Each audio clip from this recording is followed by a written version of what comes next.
문제는 이 두 가지가 충돌할 때입니다. 그렇죠. 안녕하십니까. 리스펙트 벽 컨설팅의 이승열입니다. 세무법인 나은의 이원식 세무사입니다. 운동개원에 대한 이야기 한번 나눴었는데요. 오늘은 양도양수. 저도 사실 궁금한 게 몇 가지 있기는 해요. 네. 제가 떠오르는 첫 번째 권리금 문제거든요. 제일 중요하죠. 맞아요. 원장님께서 사업을 처음 하는 거다 보니까 두려움이 많으신 분들도 당연히 계실 거예요. 그러다 보니까 조금 더 안전하게 기존 병원을 이어받으면 괜찮지 않을까 하다 보니까 요즘에 양수도 고민을 많이 하시는데 1차적으로 큰 계약을 하시는 거잖아요. 그렇죠. 저희가 집을 살 때도 많은 걸 고려하잖아요. 맞아요. 근데 이제 병원은 유형자산과 무형자산이 모두 결합돼 병원의 경영 자체를 넘기는 거다 보니까 고려할 게 훨씬 더 많습니다. 가장 중요한 게 뭐니 해도 대표님께서 말씀하셨던 권리금이라고 할 수가 있어요. 우선은 권리금이 측정이 될 때 양도하시는 원장님께서는 이 권리금이 돈 받고 나서 세금이 안 잡혔으면 좋겠는데 라고 생각하는 게 1차적인 부분일 거고요. 양수하시는 원장님께서는 경비 처리 받아야지 라는 게 당연한 입장이에요. 자, 근데 문제는 이 두 가지가 충돌할 때입니다. 그렇죠. 양도하시는 원장님께서는 세금이 적게 나오게끔 하시기에 싶을 수밖에 없을 거고 양수하시는 원장님께서는 경비 처리를 당연히 받으셔야 될 거니까 그래서 이제 케이스가 많이 나뉘게 돼요. FM대로 그냥 나오는 세금 내겠다 그러면은 조금 더 스무스해요. 그쵸. 그럴 때 먼저 기준으로 말씀을 드리면 예를 들어 권리금 금액이 2억 원이에요. 네. 양도하시는 원장님께서 병원을 운영하신 지 얼마 안 되셨을 수도 있지만 오래되셨을 수도 있고 하잖아요. 네. 병원에 처음에 오픈하시게 되면 의류 장비도 구입하셔야 되고 인테리어도 하셔야 되고 비품 같은 것도 구입하시겠죠. 그런 것들이 고정자산으로 장부에 다 기록이 되어 있을 거예요. 네. 자, 근데 그 장부를 그냥 계속 보관만 하고 있는 게 아니잖아요.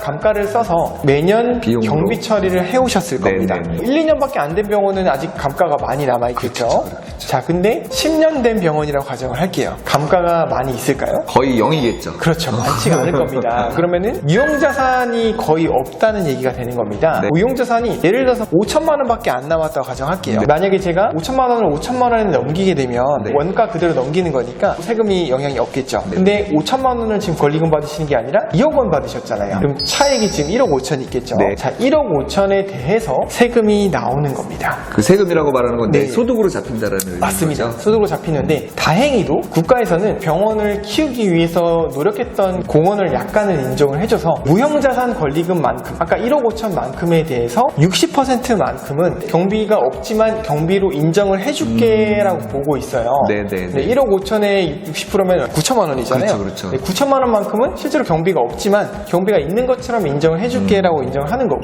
나머지 40% 있죠. 네네. 6천만 원에 대해서는 소득으로 합산이 됩니다. 그 다음 연도 종합소득세 네, 포함돼가지고 합산과세. 네, 맞습니다. 원장님께서 그 해에 병원 운영하시던 사업소득과 방금 말씀드렸던 6천만 원이 합산돼가지고 종합소득세 신고를 계산하게 될 거고요. 국가도 약간 전략이 있어요. 종합소득세 신고는 내년에 하는 거잖아요. 그럼 세금도 내년에 받아야 되겠죠? 근데 떼어박힐 수도 있을 것 네, 같아요. 그렇죠. 떼어박힐 수도 있다 보니까 22%를 미리 걷어요. 또 양도하시는 원장님이 직접 내라고 하면 잘 안 낼 떼어먹을 수 있을 것 숨길 수도 같으니까 있잖아요. 줄 사람 보고 미리 떼고 줘라. 네, 라는 맞습니다. 걸로. 그래서 양수하시는 원장님께서 대신 걷어서 잔금 치를 때 1,500만 원 빼고 잔금 치르시고 1,500만 원은 양수하는 원장님이 국가에 대신 납부하세요라고 이렇게 장치를 마련해 뒀습니다. 그럼 이 1,500만 원을 정상적으로 신고하면 좋은데 양도하시는 원장님께서는 또 이거 신고 안 하겠다 이렇게 하시는 분이 계실 수도 있고 양수하는 원장님 대신 내세요라고 하는 경우도 있을 수가 있고 이럴 때 케이스마다 정말 복잡해져요. 그렇네요. 네, 그래서 이때는 전문가의 상담을 받기를 권장을 드리고요. 그래서 이런 부분을 중요한 부분이라고 일단 말씀을 드릴 수가 있고요.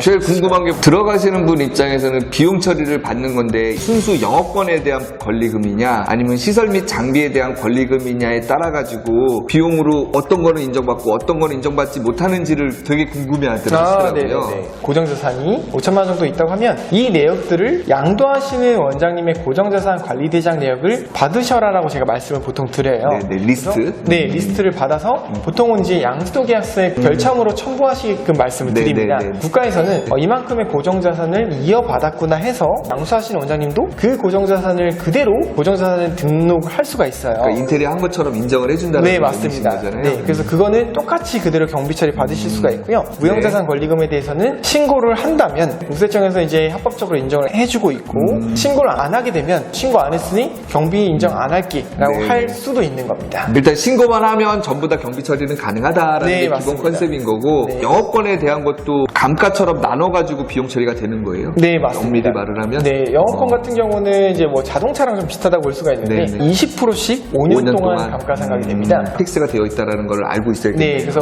감가를 할 수 있는 그 종류는 여러 가지가 있는데 네. 5년 정도면은 비용 처리가 다 될 수는 있다라고 생각하시면 되겠습니다. 그리고 또 양도양수할 때 제일 힘든 게 뭐냐면 직원과 관련된 얘기들을 네네. 제일 중요한 두 가지를 먼저 짚어주셨어요. 네. 양수할 때 여러 가지 이슈들이 있는데 1위, 2위를 꼽으라고 하면 사실 권리금과 직원 승계 맞아요, 부분이거든요. 우선은 기존 직원을 그대로 이어받아야지라고 하시는 분들도 계실 거고요. 고용 승계. 네, 고용 승계를 하실 수 있는 분이 계실 거고 두 번째는 일부만 고용 승계 해야지라고 하는 네. 분들이 계실 거고 마지막으로는 새로 뽑겠다 하시는 분들도 계실 겁니다. 네. 세 가지 케이스에 따라 좀 다른데 직원 관련된 이슈에서는 어떤 게 있을 수가 있냐면 뭐 그러신 원장님들이 많지는 않으시지만 양도하신 원장님께서 직원들한테 급여를 다 지급하지 않았던 게 있을 수도 있어요. 그렇죠. 두 번째는 퇴직금도 지급하셨을 수도 있지만은 정산이? 네, 정산이 안 됐거나 일부가 정산이 안 됐거나 그런 이슈가 있을 수도 있고요. 그렇죠. 오래 다니면 오래 다닐수록 사실 퇴직금이 더 커지잖아요. 그렇죠.